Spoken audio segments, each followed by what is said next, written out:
জুতার বাড়ি ২টা গালে ৪টা লাগিয়ে দিয়ে শেখাবো শিক্ষণীয় ভিডিও কাকে বলে। আর যারা শিক্ষণীয় ভিডিও চেয়েছেন তাদেরকে আজকে শিক্ষণীয় ভিডিও দিয়ে দেখাবো এবং শেখাবো। দেখি আপনারা কি কি শিখতে পারেন।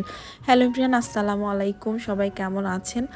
আসল কথা হচ্ছে যে কিছু কিছু আপুরা এমন কিছু কমেন্টস করে যেগুলো দেখলে মেজাজটা খারাপ হয়। আর কিছু আপুরা আছে তারা এত বেশি অনুপ্রেরণা দেয়, তারা বোঝে যে আমরা হচ্ছে ব্লগার, আপনাদের বাসায় টুকিটাকি যা কিছু হয় আমরা সেটাই শেয়ার করি।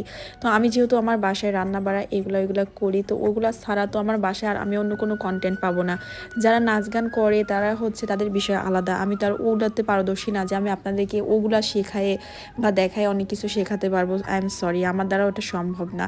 এই জন্য আমি টুকিটাকি যা কিছু করি ওটা আপনাদের সাথে শেয়ার করি। এখন আসি মূল কথায়। অনেকে আবার অহংকারী ভাবতে পারেন, সেটা আপনাদের ব্যাপার, ভাবতেই পারেন, কারণ আমি এগুলো ব্যাপার নিয়ে বলতে চাই না, আপনারা বাধ্য করেন।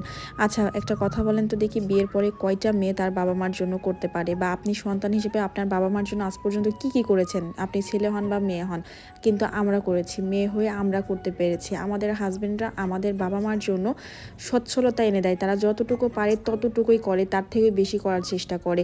আব্বুকে শুধুমাত্র বাজারে নিয়ে গেছি তার পছন্দের জিনিস কিনে দেওয়ার জন্য, তার থেকে একটা পয়সাও নেওয়া হবে না।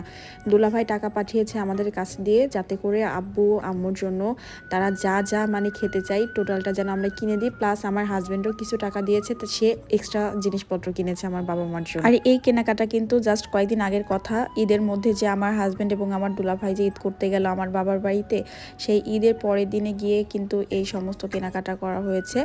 আর ঈদে কিন্তু দুলাভাই কিন্তু নিজের কুরবানিটা হচ্ছে আমার বাবার বাড়িতে দিয়েছে, তার কারণ হচ্ছে বাবার যেহেতু কুরবানি নেই, সামর্থ্য নেই, এই জন্য। এখানে মুদি দোকান থেকে এমন কোনো জিনিস নাই যে আমার সংসারের মশলাপাতি থেকে শুরু করে টোটাল জিনিসপত্র কিন্তু এখান থেকে কেনা হলো। আমি নিজে ওখানে দাঁড়িয়ে থেকে হচ্ছে সব কিছু হচ্ছে পারচেস করলাম। শুনুন একটা কথা বলি, বড় বড় লেকচার ভালোই দেওয়া যায় যে এটা শেখান ওটা শেখান, সমাজকে কি দিচ্ছেন ভাই।